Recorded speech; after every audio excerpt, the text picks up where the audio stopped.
Hi friends, ఈరోజు మీకు మంచి ఫీల్ గుడ్ ఎమోషనల్ మూవీని ఎక్స్ప్లెయిన్ చేయబోతున్నాను. గత వారం రోజుల నుంచి మనం మిస్టరీ థ్రిల్లర్ మీదనే పడ్డాం కదా, సో ఇప్పుడు మంచి ఎమోషనల్ మూవీ అయితే చూద్దాం. వీడియోని ఎండ్ వరకు చూడండి. సో లేట్ చేయకుండా వీడియో స్టార్ట్ చేద్దాం. ఈ స్టోరీ 2003 విల్లూరులో స్టార్ట్ అవుతుంది. అక్కడ మన హీరో ఖాతిర్ని చూపిస్తారు. పాపం మనడు సిన్సియర్ పోలీస్ కానిస్టేబుల్ అన్నమాట. కానీ మధ్యతరగతి మనిషికి ఉండే భయాలు, బాధ్యతలు అన్ని మనుడికే ఉంటాయి పాపం. ఒక రోజు డ్యూటీలో భాగంగా ఒక డేంజరస్ ఖైదీని బస్ లో కోర్టుకు తీసుకెళ్తుంటారు. బస్ లో జనం ఫుల్ గా ఉంటారు. సడన్ గా ఆ ఖైదీ వాళ్ళ మనుషులు వచ్చేసి బస్ స్టాప్ దగ్గర ఎగబడి మన పోలీస్ వాళ్ళ కళ్ళలో కారం కొట్టేసి ఆ రౌడీని తప్పించే ప్లాన్ చేస్తారు. అక్కడ సిచ్యువేషన్ మామూలుగా ఉండదు ఫ్రెండ్స్. ఒక్కసారిగా గందరగోళం చేసేసి ఆ రౌడీగాడు మన ఖాతిర్ మీద, తోటి కానిస్టేబుల్ మీద అటాక్ చేసేసి పారిపోతూ ఉంటాడు. ఆ టైంలో ఖాతిర్కి మరో ఆప్షన్ ఉండదు. అందుకే తన ప్రాణాలని అలాగే పక్కనున్న ప్రాణాలని కాపాడడానికి గన్ తీసి వాడి హెడ్ మీద కాలుస్తాడు. సో ఆ రౌడీగాడు స్పాట్ లోనే పోతాడు.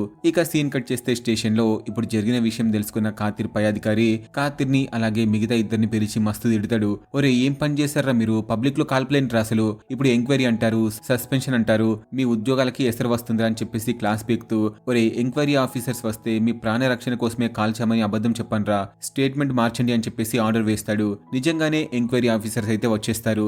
మిగతా ఇద్దరు కానిస్టేబుల్స్ భయపడిపోయి వాళ్ళ సార్ చెప్పినట్టుగానే మాకేం తెలియదు సార్ అని చెప్పేసి నటిస్తూ ఉంటారు. కానీ మన ఖాతిర్ మాత్రం నిజాయితీగా, మేడం వాడు మా మీద అటాక్ చేశాడు, నేను కాల్చకపోతే వాడు మమ్మల్ని లేపేసేవాడు, నా డ్యూటీ నేను చేశాను, నా ప్రాణం కాపాడుకున్నా అని చెప్పేసి గట్టిగానే చెప్తాడు. అక్కడ ఖాతిర్ మొహంలో ఒక నిజాయితీ, ఒక ఆత్మగౌరవం కనిపిస్తుంది. కానీ నిజాయితీ వల్ల వచ్చే చిక్కులు వేరేలా ఉంటాయి కదా ఫ్రెండ్స్. ఆఫీస్ లో గొడవ అయిపోయాక ఫ్రెండ్స్ అందరూ బార్ దగ్గర కూర్చొని, అరే ఖాతిర్ ఏం కొట్టావురా, సూపర్ అని చెప్పేసి పొగుడుతుంటారు. కానీ మన ఖాతిర్ మనసు అక్కడ ఉండదు. ఎందుకంటే అసలు సినిమా ఇంట్లో ఉంటది. ఖాతిర్ భార్య కూడా కానిస్టేబుల్ కదా, సో ఆమెకి ఈ విషయం తెలిసిపోతుంది. ఫోన్ చేసి మొదలు పెడుతుంది అసలు రచ్చ.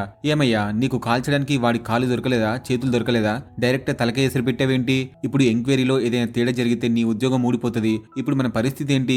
పాపని ఎవరు చూసుకుంటారని, దొరికింది ఛాన్స్ కదా అని చెప్పేసి క్లాస్ పీక్తూనే ఉంటది. పాపం మనోడైతే బయట ప్రపంచానికి ఖాతిర్ ఒక ధైర్యవంతుడు, కానీ భార్యకి మాత్రం అతను ఒక బాధ్యత లేని భర్తలాగా అనిపిస్తాడు. ఆ టైంలో ఆమె కోపంలో అయితే స్వార్థం లేదు, కానీ భయం అయితే ఉంటది. తన భర్తకి ఏమైనా అవుతుందేమో, కుటుంబం ఏమైపోతుందో అన్న మిడిల్ క్లాస్ భయం ఉంటది. ఆ తర్వాత ఖాతిర్ ఇంటికి వచ్చేస్తాడు. భార్య ఏమో ఖాతిర్ మీద అలిగేసి అలా పక్కకైతే పడుకుంటది. ఇక ఇంట్లో మొత్తం సైలెంట్ గా ఉంటది. సో మనడు భార్యకి నచ్చజెప్పడానికి మస్తు ట్రై చేస్తాడు, గానీ పాపం తనైతే అలిగి పక్కకు పడుకుంటది. ఇక జరిగిన ఇన్సిడెంట్ వల్ల ఖాతిర్కి అయితే పనిష్మెంట్ పడుతుంది. డే డ్యూటీ తీసేసి నైట్ డ్యూటీ అయితే వేస్తారు. ఒక పక్క ఉద్యోగంలో అవమానం జరిగింది పాపం, మరొక పక్క ఇంట్లో భార్య మౌనంగా ఉంటది. సో ఇప్పుడు మనోడికి ఏం చేయాలో తెలియక స్టేషన్ బయట ఒంటరిగా కూర్చొని ఖాతిర్ అయితే చాలా బాధపడుతూ ఉంటాడు. తను చేసింది తప్ప రైట్ అనేది అయితే కాదు, తన కుటుంబం కోసం అయితే చాలా బాధపడుతూ ఉంటాడు. అలా కొన్ని రోజుల తర్వాత వాళ్ళ ఆవిడ కోపం తగ్గి మళ్ళీ ఖాతిర్ తో మాట్లాడడం అయితే స్టార్ట్ చేసింది. భార్య భర్తల గొడవలంటే మీకు తెలిసిందే కదా, అగ్గిపుల్ల గీసినంతసేపు మండుతాయి, తర్వాత మళ్ళీ చల్లారిపోతాయి. ఇక తన వైఫ్ మాట్లాడగానే ఖాతిర్ కి మళ్ళీ ప్రాణం వచ్చినట్టు అవుతుంది. ఇక డ్యూటీలోకి వచ్చేస్తే ఒక రోజు ఖాతిర్ ఆఫీస్ కి వెళ్లేసరికి అక్కడ ఒక సీన్ అయితే జరుగుతూ ఉంటది. ఖాతిర్ కి తెలిసిన ఒక కానిస్టేబుల్ మొహం మార్చుకుని దీనంగా కూర్చొని ఉంటాడు. ఏమైందిరా అని చెప్పి ఖాతిర్ అడిగితే, మా అమ్మకి హెల్త్ అస్సలు బాగలేదన్నా, లీవ్ అడిగితే ఆఫీసర్ ఇవ్వట్లేదు, డ్యూటీ అయ్యాక వెళ్ళమంటున్నారని చెప్తూ చాలా బాధపడతాడు. మన ఖాతిర్ కి గుండె వెన్న కదా, పక్కోడి కష్టం చూస్తే అస్సలు ఆగలేడు. వెంటనే అక్కడున్న ఆఫీసర్ దగ్గరికి వెళ్లి, సార్ వాడి పరిస్థితి అస్సలు బాగోలేదు, వాళ్ళ అమ్మకి హెల్త్ బాగలేదంట, ప్లీజ్ సార్ లీవ్ ఇవ్వండి అని చెప్పేసి అడుగుతాడు. కానీ ఆ ఆఫీసర్ గడేమో, కుదరదు ఖాతిర్, ఇప్పటికే జనాలు చాలా తక్కువగా ఉన్నారు, ఈ ఎస్కార్ట్ డ్యూటీ ఎవరు చేస్తారు, నువ్వు చేస్తావా అని చెప్పేసి మొండిగేస్తాడు. అప్పుడు ఖాతిర్ ఒక నిర్ణయం తీసుకుంటాడు. తన ఫ్యామిలీని, తన రెస్ట్ ని పక్కన పెట్టేసి, సార్ వాడి ప్లేస్ లో ఆ డ్యూటీ నేను చేస్తాను, వాడిని ఇంటికి పంపించేసండి అని చెప్పేసి రిక్వెస్ట్ చేస్తాడు.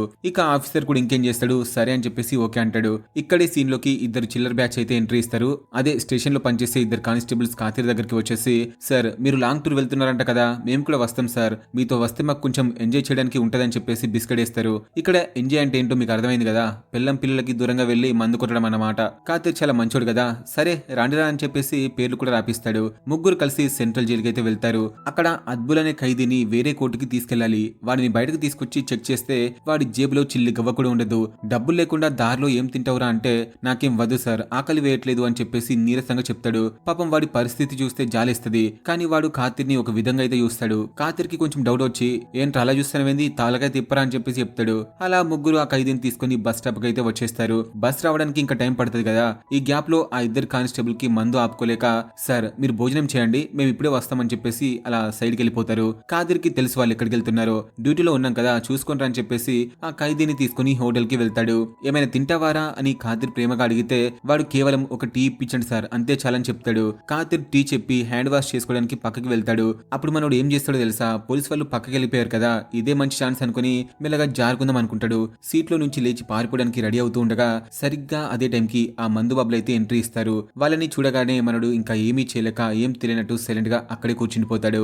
ఇక బస్ అయితే వచ్చేస్తుంది. ఆ బస్ ఎక్కేటప్పుడు కాతిర్ ఒకటి గమనిస్తాడు. ఆ ఇద్దరు కానిస్టేబుల్స్ కూడా ఫుల్ గా తాగేసి ఉండడం వల్ల బస్సు సీట్లో అడ్డదిడ్డంగా పడిపోయి గురక పెట్టి నిద్రపోతుంటారు. కానీ మన కాతిర్ మాత్రం డేగ కళ్ళతో అద్బుల్ ని గమనిస్తూనే ఉంటాడు. అద్బుల్ నిద్రపోకుండా దిగులుగా కూర్చుని ఉంటాడు. అది చూసి కాతిర్ గాడు ఏంట్రా నిద్ర రావట్లేదా, పిచ్చి వేషాలు వేయకుండా పడుకో అని చెప్పేసి వార్నింగ్ ఇస్తాడు. అప్పుడు అద్బుల్ చాలా దీనంగా మాట్లాడుతూ సార్ నాకు నిద్ర రావట్లేదు సార్, అలవాటైపోయింది. కానీ ఒక చిన్న రిక్వెస్ట్ సార్, రేపు కోర్టుకి తీసుకెళ్లేటప్పుడు దయచేసి ఈ సంఖ్యలు తీసేయండి సార్ ప్లీజ్. 10 మందిలో ఇలా నడుచుకుంటూ వెళ్తుంటే ప్రాణం పోయినంత పని అవుతుందని చెప్పేసి అలా బ్రతిమిలాడుకుంటాడు. కానీ మన కాతిర్ డ్యూటీ మనిషి కదా, మనసైతే కరగదప్పుడు. హంతకుడికి మర్యాదలు అయితే ఉండవురా, హత్య చేసేటప్పుడు సిగ్గులేదు గానీ సంఖ్యలు వేసుకున్నప్పుడు ఎందుకురా ఇవన్నీ, నోరు మూసుకొని కూర్చొని చెప్పేసి గట్టిగా చెప్పేస్తాడు. ఇక్కడ మనకి అద్బుల్ గురించి కొన్ని విషయాలైతే తెలుస్తాయి. పాపం వాడు గత 5 ఏళ్ల నుంచి జైల్లోనే మగ్గిపోతున్నాడు. కోర్టులో కూడా కేసు అయితే తేలట్లేదు, శిక్ష కూడా పడట్లేదు. పైగా వాడు ఒక అనాథ. బస్సులో ఎదురుగా ఒక జంటని చూడగానే అద్బుల్ చాలా ఎమోషనల్ అవుతాడు. వాడి మనసు ఒక్కసారిగా పాత జ్ఞాపకాల్లోకి అంటే 1997 ఫ్లాష్ బ్యాక్ లోకి వెళ్తుంది. ఫ్లాష్ బ్యాక్ అనగానే మీలో 90s కిడ్స్ ఎవరైనా ఉంటే ఒక విషయం బాగా గుర్తొస్తుంది. అదే VCR కాలం. ఎందుకంటే అప్పట్లో సినిమా చూడాలంటే థియేటర్కి వెళ్ళాలి, లేదంటే VCR అద్దెకి తెచ్చుకుని టీవీకి కనెక్ట్ చేసుకుని చూడాలి. అద్బుల్ వాళ్ళ నాన్న అప్పటికే పాపం చనిపోయి ఉన్నారు. అద్బుల్ అలాగే వాళ్ళమ్మ కలిసి ఒక చిన్న కిరాణా షాప్ నడుపుకుంటూ సైడ్ బిజినెస్ గా ఈ VCR క్యాసెట్లు అద్దెకిస్తూ బతుకుతుంటారు. అదే ఊర్లో కళావతి అనే అందమైన అమ్మాయి ఉంటది. అద్బుల్ కళావతి చిన్నప్పటి నుంచి మంచి క్లాస్మేట్స్. స్కూల్ నుంచి కాలేజీ దాకా కలిసే పెరిగారు. ఆ స్నేహం కాస్త ఎప్పుడో ప్రేమగా మారిపోయి ఉంటది.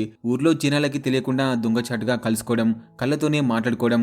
అబ్బో, ఆ రోజుల్లో ప్రేమంటేనే ఒక స్వచ్ఛమైన ఫీలింగ్ కదా. వాట్సాప్ లో వీడియో కాల్స్ లేని రోజుల్లో కేవలం ఒక చూపు కోసం గంటలు తరబడి వెయిట్ చేసే ప్రేమ అది. కానీ ప్రతి కథలోనూ ఒక విలన్ ఉంటాడు కదా, కానీ ఇక్కడ విలన్ ఎవరో తెలుసా, కళావతి వాళ్ళ బావే. వీడు పక్క నాటు రకం, అహంకారం ఎక్కువాడికి.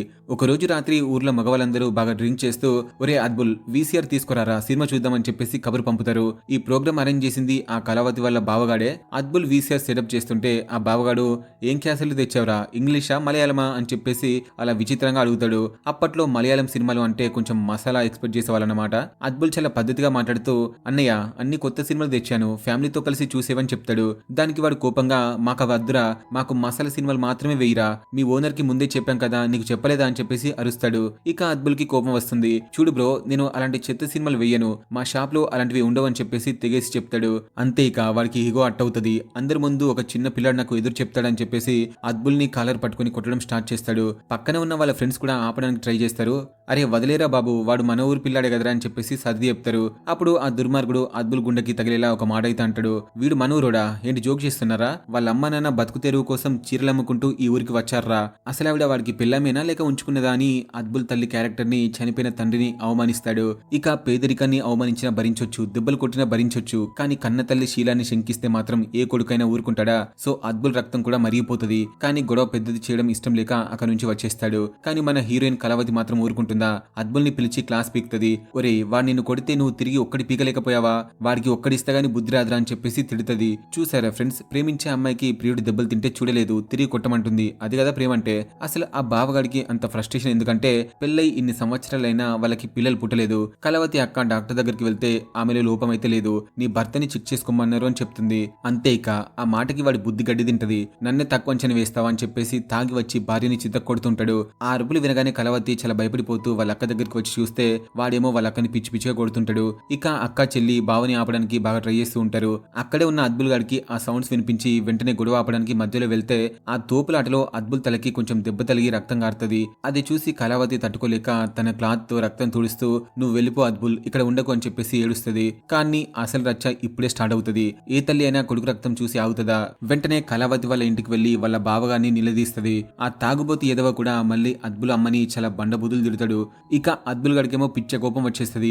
అమ్మని తిడితే ఎంతటి మంచివాడైనా మృగం అవుతాడు కదా. ఇక వన్నైతే చిత కొట్టేస్తాడు. ఊరి జనం వచ్చేసి ఎలాగోలా విడిదీస్తారు. ఆ రాత్రి అద్బుల్ నిద్రపోతూ ఉంటే కళావతి దొంగచాటుగా వస్తుంది. అరే అద్బుల్, ఈ గొడవలు ఈ కులాల గొల మన వల్ల కాదురా, పదరా మనం లేచిపోదాం, ఎక్కడికైనా వెళ్లి హ్యాపీగా బ్రతుకుదాం అని చెప్పేసి ఏడుస్తూ బ్రతిమిలాడుతుంది. అప్పుడు అద్బుల్ ఒక మాట అంటాడు ఫ్రెండ్స్, అది గుండెని పిండేస్తుంది. బేబీ, మనం వెళ్ళిపోతే మా అమ్మ పరిస్థితి ఏంటి, నాన్న లేడు, నేను కూడా లేకపోతే ఆవిడ బ్రతకలేదు, ప్రేమ కోసం అందరూ చనిపోతాం చనిపోతాం అనుకుంటారు, కానీ చావడం దానికి పరిష్కారం కాదు కదా, బ్రతకాలి, మనం కలిసే బ్రతుకుదాం, అంతేకాని పారిపోవద్దు అని చెప్పేసి నచ్చ చెప్తాడు. కళావతి వెళ్తూ వెళ్తూ అద్బుల్ని గట్టిగా హక్ చేసుకుని వెక్కి వెక్కి ఏడుస్తుంది. ప్లీజ్ రా, నన్ను వదిలేకు అని చెప్పేసి హక్ చేసుకుని అక్కడి నుంచి వెళ్ళిపోతుంది. ఇక సీన్ కట్ చేస్తే మళ్ళీ ప్రెజెంట్ లో బస్ లో కూర్చున్న అద్బుల్ కి ఆ పాత జ్ఞాపకం గుర్తొచ్చి కన్నీళ్లు ఆపుకోలేకపోతుంటాడు. బస్సు బ్రేక్ కోసం మళ్ళీ ఆగుతుంది. వాష్రూమ్ కి వెళ్తానని అద్బుల్ అడిగితే ఆ ఇద్దరు కానిస్టేబుల్స్ తీసుకెళ్తారు. అక్కడ బాత్రూమ్ లో అద్బుల్ కిటికీలో నుంచి పారిపోవడానికి ట్రై చేస్తాడు, కానీ కుదరదు. ఇక ఆ ఇద్దరు తాగుబోతూ కానిస్టేబుల్స్ చేసిన పనికి నవ్వాలో ఏడవాలో తెలియదు. బస్ బ్రేక్ కోసం ఆగినప్పుడు ఒకడు సుస్సు పోసుకోవడానికి పక్కకి వెళ్తాడు. అక్కడ ఎవరో లోకల్ వ్యక్తి పక్కనే బాత్రూమ్ ఉంది కదరా, రోడ్డు మీద ఎందుకు పోస్తున్నావు అని చెప్పేసి అడిగితే మనోడికి మందు దిగక నువ్వు పోరా అక్కడికి, నువ్వు పో అని చెప్పేసి గొడవ పెట్టుకుంటాడు. అంతే అక్కడ జనాలు పోగై ఆ కానిస్టేబుల్ ని చితక్ కొడతారు. వాడు ఎక్కడికి వెళ్ళినా ఏదో ఒక గొడవ చేయడం వాడికి అలవాటైపోయింది. కాతిర్ ఫాస్ట్ గా వచ్చి ఆ గొడవని ఆపేసి వాడిని పక్కకి లాకెళ్లి సరేగాని మన అద్బుల్ గడు ఎక్కడా అని చెప్పేసి అడుగుతాడు. ఆ కానిస్టేబుల్ గాడు బస్ లో ఉన్నాడు కదా సార్ అని చెప్పేసి బస్ వైపు చూపిస్తాడు. తీరా చూస్తే అక్కడ బస్సే లేదు, అది ఎప్పుడో వెళ్ళిపోయి ఉంటది. పోనీలే బస్సు వెళ్ళిపోతే ఏంటి, వెనకాల వెళ్ళొచ్చు అనుకుంటారు. కానీ ఇక్కడ అసలు ట్విస్ట్ ఏంటంటే ఆ కానిస్టేబుల్ గాడు అద్బుల్ చేతికి సంఖ్యలు వేయలేదు. పోనీ అదొక్కటేనా అనుకుంటే కాదు, వాళ్ళ తుపాకులు లగేజ్ బ్యాగులు అన్ని బస్ లోనే అద్బుల్ పక్కన ఉన్నాయి. అంటే ఇప్పుడు ఒక ఖైదీ చేతిలో లోడెడ్ గన్స్ ఉన్నాయన్నమాట. వాడేమో ఫ్రీగా బస్ లో వెళ్తున్నాడని వీళ్ళు అనుకుంటారు. ఇది గనక పై ఆఫీసర్ కి తెలిస్తే కాతిరి ఉద్యోగం పోవడం గ్యారంటీ. కాతిరికి భయం అయితే స్టార్ట్ అవుతుంది.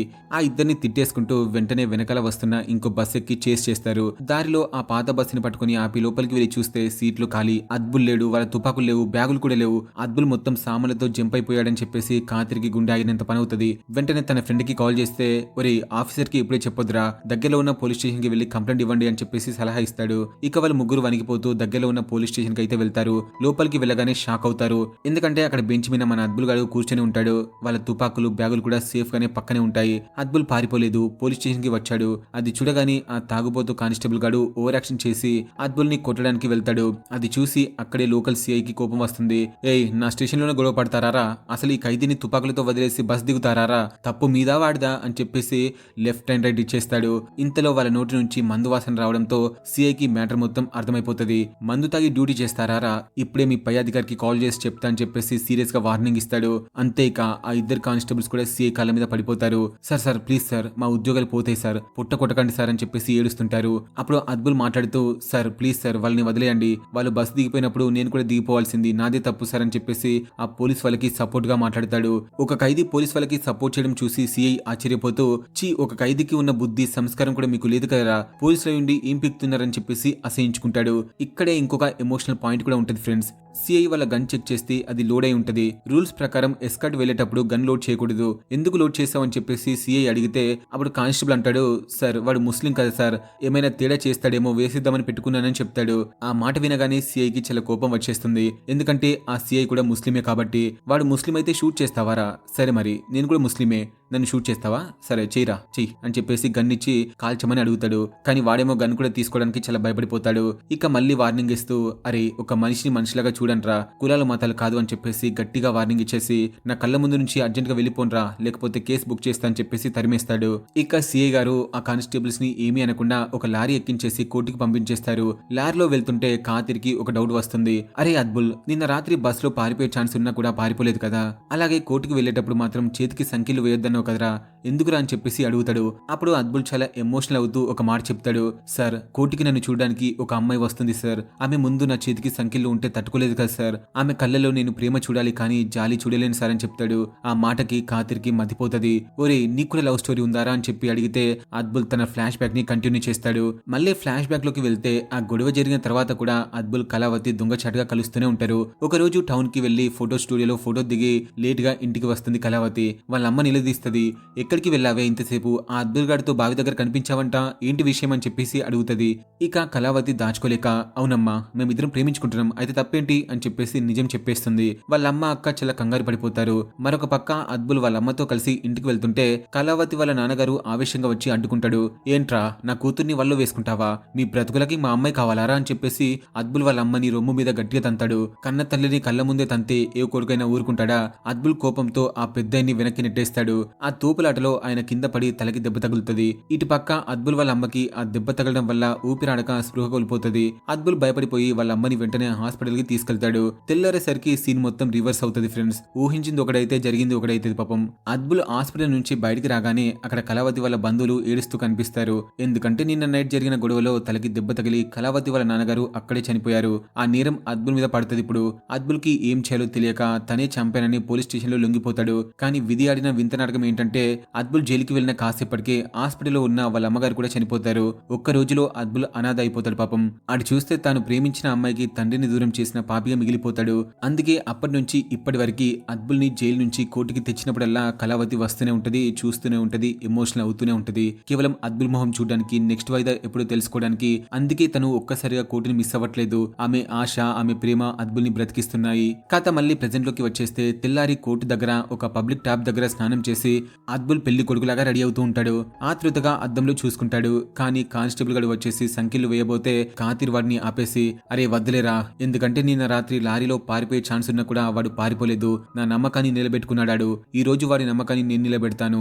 సంఖ్యలు లేకుండానే వెళ్ళనివ్వరా అని చెప్పేసి అంటాడు. కాకి డ్రెస్ లో ఉన్న మంచి మనిషి బయటకు వచ్చేసాడు ఫ్రెండ్స్. కోర్టు బయట అద్భుల్ ఆడటం చూస్తే ముచ్చడేస్తుంది మనకి. బస్సులు వస్తున్నాయి పోతున్నాయి, కానీ కళావతి కనిపించదు. సార్ ప్లీజ్ సార్, ఇంకొక బస్సు చూద్దాం సార్ అని చెప్పేసి బ్రతిమలాడుకుంటాడు. కాతిర్ కూడా పాపం వెయిట్ చేస్తాడు. అలా ఎంతోసేపు వెయిట్ చేస్తారు, అయినా కూడా కళావతి రాదు. ఇక ఏం చేయలేక కోర్టు దగ్గర దిగులుగా కూర్చుంటాడు. సరిగ్గా అప్పుడే కళావతి వస్తది. ఆమెని చూడగానే అద్భుల్ కళలో 1000 వాట్ల బలువైతే వెలుగుతుంది. కాతిర్ వాళ్ళిద్దరికి కాస్త ప్రైవసీ ఇచ్చేసి పక్కకెళ్తాడు. కళావతి చాలా బాధపడుతూ ఏడుస్తూ ఒకే విషయం చెప్తుంది. అరే అద్భుల్, ఇంకెన్నాళ్ళు రా, మా బావగాడు నాకు రోజుకొక సంబంధం తెస్తున్నాడు, నన్ను సాగుగొడుతున్నారా, నేను ఇంకెన్నాళ్ళు తప్పించుకోగలను చెప్పరా, నువ్వు ఎప్పుడు బయటకు వస్తావని చెప్పేసి అడుగుతుంది. అప్పుడు అద్భుల్ కి పాపం ఏం చెప్పాలో తెలియదు. వచ్చేస్తా కళ, వచ్చేస్తా, త్వరలోనే వచ్చేస్తా అని చెప్పేసి అబద్ధం చెప్తాడు. అప్పుడు కాతిర్ మాట్లాడుతూ, అరే అమ్మాయి బాగుంది కానీ అసలు నీ తరపున లాయర్ ఎవర్రా అద్భుల్, 5 ఏళ్లుగా బెయిల్ ఎందుకు రావట్లేదు అని చెప్పేసి అడుగుతాడు. అప్పుడు కళావతి అసలు నిజం చెప్తుంది. తను ఎప్పుడు లాయర్ని కలవడానికి వెళ్దాం అనుకున్నా కూడా వాళ్ళ బావగడు వచ్చేసి ఆమె వీపులో తంతాడట. అందుకే కేసు ముందు కదలట్లేదని చెప్తుంది. అవునారా అద్భుల్, అయితే ఒకటి చెప్పరా, నిన్న రాత్రిలో పారిపోవడానికి ఇంతకంటే మంచి ఛాన్స్ దొరికింది కదరా, ఎందుకు పారిపోలేదు అని చెప్పేసి అడిగితే అప్పుడు అద్భుల్ చెప్పే మాటకి కాతిర్ చాలా ఎమోషనల్ అవుతాడు. సార్ మీరు చెప్పేది కరెక్టే, నేను జైలు గోడలు దూకి పారిపోగలను, కానీ నా పేరు, నా గతం నుంచి పారిపోలేను కదా సార్. నేను పారిపోతే జీవితాంతం ఒక దొంగలా, పారిపోయిన ఖైదీలా బ్రతకాలి. నా కళావతిని ఒక దొంగకి భార్యని చేయలేను సార్. శిక్ష అనుభవించి బయటకు వచ్చేస్తాను, అప్పుడే తల ఎత్తుకుని బ్రతకగలను అని చెప్పేసి అంటాడు. ఆ మాటలో ఉన్న నిజాయితీ చూసి కాతిర్ ఫిక్స్ అయిపోతాడు. ఎలాగైనా వీళ్ళిద్దరికి సహాయం చేయాల్సిందే అని చెప్పేసి. కాతిర్ కి కోర్టు సిస్టమ్ గురించి బాగా తెలుసు. చిన్న కేసులకే ఏళ్ల తరబడి తిప్పుతారు. ఇక హత్య కేసు అంటే అద్భుల్ ముసలుడు అయిపోవాల్సిందే. అందుకే కాతిర్ ఒక చిన్న రిస్క్ తీసుకుంటాడు. కోర్టు హాల్ బయట నిల్చున్నప్పుడు జడ్జి గారు సీట్లోకి రాగానే కాతిర్ గాడు అద్భుల్ కి కళావతికి సైగ చేస్తాడు. అరే వెళ్ళండిరా వెళ్ళండి, మీరే డైరెక్ట్ గా వెళ్ళి అడగండి అని చెప్పేసి అంటాడు. ఇదంతా చూస్తున్న పక్కనే ఉన్న కానిస్టేబుల్ గాడు చాలా భయపడిపోయి, సార్ వాళ్ళని ఆపండి సార్ ఆపండి, వాళ్ళిద్దరిని జడ్జి దగ్గరికి పంపిస్తే మన ఉద్యోగాలు పోతే కదా సార్ అని చెప్పేసి కళావతి చేయి పట్టుకోబోతాడు. కానీ కాతిర్ వాళ్ళిద్దరిని వదిలేయమని చెప్పేసి, అరే ఏం జరిగినా నేను చూసుకుంటాలే, పోతే నా ఉద్యోగం పోతుందని చెప్పేసి అడ్డుపడతాడు. అంతే ఇక అద్భుల్ కళావతి వెళ్లి జడ్జి గారి కాళ్ళ మీద పడిపోతారు.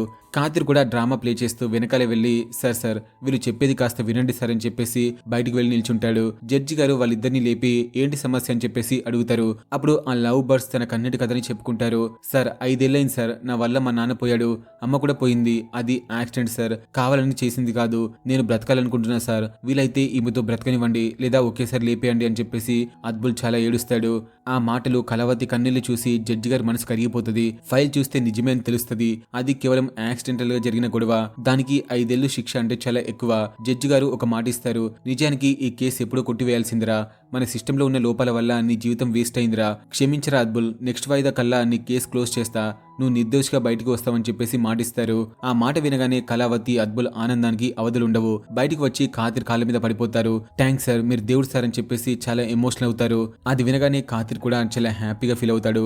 ఇక కళావతి ఒక చిన్న కోరిక కోరుతుంది. సార్ ఇక్కడే దగ్గరలో ఒక చిన్న గుడి ఉంది సార్, అద్భుల్ని ఒకసారి అక్కడికి తీసుకెళ్లొచ్చా, మొక్కుకోవాలి అని చెప్పేసి అడుగుతుంది. రూల్స్ ప్రకారం ఖైదీని గుడికి తీసుకెళ్లకూడదు, కానీ కాతిర్ పదన్రా మీ ఇష్టం అని చెప్పేసి తీసుకెళ్తాడు. నిజానికి కాతిర్కి దేవుడంటే కొంచెం భక్తి లేదు, కానీ గుడిలో కళావతి కళ్ళు మూసుకుని దండం పెడుతుంటే పక్కనే అద్భుల్ కూడా చేతులు జోడించి నిల్చుంటాడు.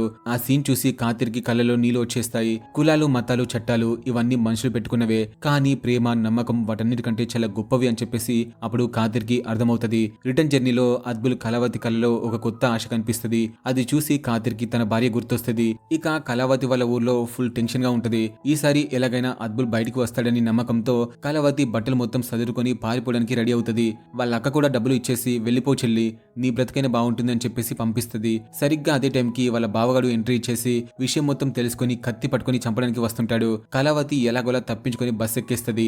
ఇటు పక్క అద్బుల్ కోర్టుకి వస్తాడు. కళ్ళు ఆశగా కాతిర్ కోసం వెతుకుతూ ఉంటాయి. కాతిర్ సార్ వస్తా అన్నారు కదా, ఆయన వస్తే నాకు బెయిల్ గ్యారంటీ అని చెప్పేసి అద్బుల్ నమ్మకం. కానీ బ్యాడ్ లక్ ఏంటంటే కాతిర్కి వేరే ఎంక్వైరీ ఉండడం వల్ల టైంకి రాలేకపోతాడు. వేరే కానిస్టేబుల్ వాళ్ళు అద్బుల్ ని కోర్టులో ప్రవేశపెడతారు. అసలు ట్విస్ట్ ఇక్కడే ఉంటుంది ఫ్రెండ్స్. లోపల చూస్తే పాత జడ్జి గారు లేరు. ఆయన ప్లేస్ లో కొత్త జడ్జి గారు వచ్చి ఉంటారు. ఈయనకి పాత కథ తెలియదు కదా, కనికరం కూడా అసలే లేదు. ఫైల్ చూడకుండానే నెక్స్ట్ వాయిదాన్ని చెప్పేసి డేట్ ఫిక్స్ చేస్తాడు. అది వినగానే అద్బుల్ గారి గుండె పగిలిపోతుంది. సార్ పాత జడ్జి గారు ఈ రోజు వదిలేస్తా అన్నారు కదా సార్, ప్లీజ్ సార్ ఫైల్ చూడండి సార్ అని చెప్పేసి బ్రతిమిలాడతాడు. జడ్జి గాడేమో అస్సలు వినడు. సరిగ్గా అప్పుడే కాతిర్ ఆయాసపడుతూ కోర్టులోకి వచ్చేస్తాడు. కానీ యూనిఫామ్ లో ఉండడు, సివిల్ డ్రెస్ లో ఉంటాడు. వచ్చి జడ్జితో మాట్లాడుతూ సార్ వాడు చెప్పింది నిజమే సార్, వాడిని వదిలేయండి అని చెప్పేసి అడుగుతాడు. కాతిర్ చెప్పింది వినగానే ఆ కొత్త జడ్జికి హీగో హర్ట్ అవుతుంది. యూనిఫామ్ లేదు, ఐడి లేదు, ఏం లేదు, నువ్వు నాకు రూల్స్ చెప్తావారా, గెట్ అవుట్ అని చెప్పేసి కాతిర్ ని అవమానించి బయటకు పంపించేస్తాడు. ఒక పోలీస్ అయ్యుండి కూడా ఏమీ చేయలేకపోతున్నందుకు కాతిర్ చాలా ఎమోషనల్ అవుతాడు. పోలీసులేమో అద్బుల్ ని ఈడ్చుకుంటూ బయటకు తెస్తారు. అద్బుల్ ఒక్కసారిగా వాళ్ళిద్దరిని తోసేసి ఫాస్ట్ గా గుడి దగ్గరికి వెళ్తాడు. ఎందుకంటే అక్కడ కళావతి ఉంటుందేమో అని. కానీ అక్కడ చూస్తే ఎవరూ కనిపించరు. పోలీస్ వాళ్ళు మళ్ళీ వాడిని పట్టుకుని బస్ స్టాప్ దగ్గర ఒక ఆటోకి గొలుసులతో కట్టేస్తారు. అద్బుల్ ఏమో పిచ్చోడిలా ఏడుస్తుంటాడు. సార్ ప్లీజ్ సార్ మీ కాలు మొక్కుతా సార్, నన్ను వదిలేయండి సార్ అని చెప్పేసి అరుస్తూ ఉంటాడు. అప్పుడే ఒక బస్ వచ్చి ఆగుతుంది. అందులో నుంచి కళావతి దిగుతుంది. ఆమెని చూడగానే అద్బుల్ కి ప్రాణం లేచొస్తుంది. కళావతి కూడా అద్బుల్ ని చూసి లోకమంతా మర్చిపోయి ఫాస్ట్ గా రోడ్డు దాటుతుంది. అద్బుల్ ని కలుసుకోవాలని ఆతృతలో పక్కని చూసుకోదు. సడన్ గా ఇంకో బస్సు వేగంగా వచ్చి కథం కొట్టేస్తుంది. కళావతి ఆ బస్సు కింద పడిపోతుంది. అందరూ గట్టిగా అరుస్తారు. అద్బుల్ కళ్ళ ముందే తను ప్రేమించిన అమ్మాయి బస్ కింద పడిపోయి చనిపోయింది అనుకుని అద్బుల్ గట్టిగా ఏడుస్తాడు. కాతిర్కి కూడా షాక్. అయ్యో ఇంత కష్టపడితే చివరికి ఇలా జరిగింది ఏంటి దేవుడు అని చెప్పేసి తలకాయ పట్టుకుంటాడు. అద్బుల్ ని మళ్ళీ జైలుకి తీసుకెళ్లిపోతారు పాపం. ఇక్కడ మళ్ళీ సీన్ కొన్ని సంవత్సరాల తర్వాత అయితే షిఫ్ట్ అవుతుంది. ఇప్పుడు కాతిర్ సీనియర్ ఆఫీసర్ పోలీస్ అకాడమీలో కొత్త కుర్రలకి ట్రైనింగ్ ఇస్తుంటాడు. ఈసారి అద్బుల్ స్టోరీ వాళ్ళకి చెప్తాడు. వాడి స్టోరీ వినగానే స్టూడెంట్స్ అందరూ చాలా ఎమోషనల్ అవుతూ సార్ పాపం సార్ అద్బుల్ ఇప్పుడు వాడు ఏమయ్యాడు, కళావతి చనిపోయాక వాడు ఏమయ్యాడు అని చెప్పేసి అడుగుతారు. అప్పుడు కాతిర్ నవ్వుతూ మీరేమనుకుంటున్నారా అని చెప్పేసి అడిగితే ఒకడు అంటాడు సార్ ఇంకేముంటుంది సార్ పోయాడేమో అని చెప్తాడు. అప్పుడు కాతిర్ నవ్వుతూ అసలు ట్విస్ట్ రివీల్ చేస్తాడు. కళావతి చనిపోలేదురా, ఆ రోజు బస్సు ఢీకొట్టినప్పుడు ఆమె బస్సు టైర్ల కింద పడిపోయింది. అలాగే డివైడర్ పక్కనే ఉండడం వల్ల పాపం చిన్న చిన్న దెబ్బలతో బయటపడింది అని చెప్తాడు. తను బ్రతికి ఉందని తెలిసి నేను నా భార్య కలిసి పర్సనల్ గా లాయర్ ని పెట్టి అద్బుల్ కేసుని రీఓపెన్ చేయించి వాడిని నిర్దోషిగా బయటకు తెచ్చాంరా అని చెప్తాడు. సీన్ కట్ చేస్తే జైలు బయట అద్బుల్ రిలీజ్ అవుతాడు. ఎదురుగా కాతిర్, పక్కన కళావతి. కళావతిని చూడగానే అద్బుల్ నమ్మలేకపోతాడు. వెంటనే ఫాస్ట్ గా వెళ్లి గట్టిగా హాక్ చేసుకుంటాడు. ఇద్దరి కళ్ళలో ఆనంద బాష్పాలు. కాతిర్ వాళ్ళని చూసి చాలా మురిసిపోతాడు. క్లాస్ రూమ్ లో కాతిర్ తన స్టూడెంట్స్ తో ఇలా చెప్తాడు. చూడండి జూనియర్ ఆఫీసర్స్, మనకి యూనిఫామ్ ఇచ్చింది జనాల మీద పెత్తనం చేయడానికి కాదు. సిస్టమ్ లో కొన్ని తప్పులుండొచ్చు, రూల్స్ అడ్డు రావచ్చు, కానీ మనసున్న పోలీస్ తలుచుకుంటే ఒక మనిషి జీవితాన్ని కాపాడొచ్చు, రెండు విడిపోయిన గుండెల్ని కలపొచ్చు. ఆ రోజు నేను జడ్జి గారితో గొడవ పడకుండా సైలెంట్ గా వచ్చేసా, కానీ తర్వాత నా పవర్ ఉపయోగించి వాళ్ళని కలిపాను. అది నిజమైన పోలీస్ పవర్ అంటే. రూల్స్ బుక్ లో లేని సెక్షన్ ఒకటి ఉంది ఫ్రెండ్స్, అదే మానవత్వం, హ్యూమానిటీ. ఆ సెక్షన్ వాడితే లాకప్ లో ఉన్నోడికి కూడా లైఫ్ ఇవ్వచ్చు అని చెప్పేసి కాతిర్ నిరూపించాడు. కాతిర్ కూడా గెలిచాడు. అద్బుల్ ప్రేమ కూడా గెలిచింది. ఇక్కడితో సినిమా మంచిగా ఎమోషనల్ గా ఎండ్ అవుతుంది. మీకు మూవీ ఎలా అనిపించింది కామెంట్ చేయండి. అలాగే మన ఎక్స్ప్లెనేషన్ నచ్చితే ఖచ్చితంగా లైక్ చేసేయండి. అలాగే షేర్ చేయడం మర్చిపోవద్దు. జై హింద్.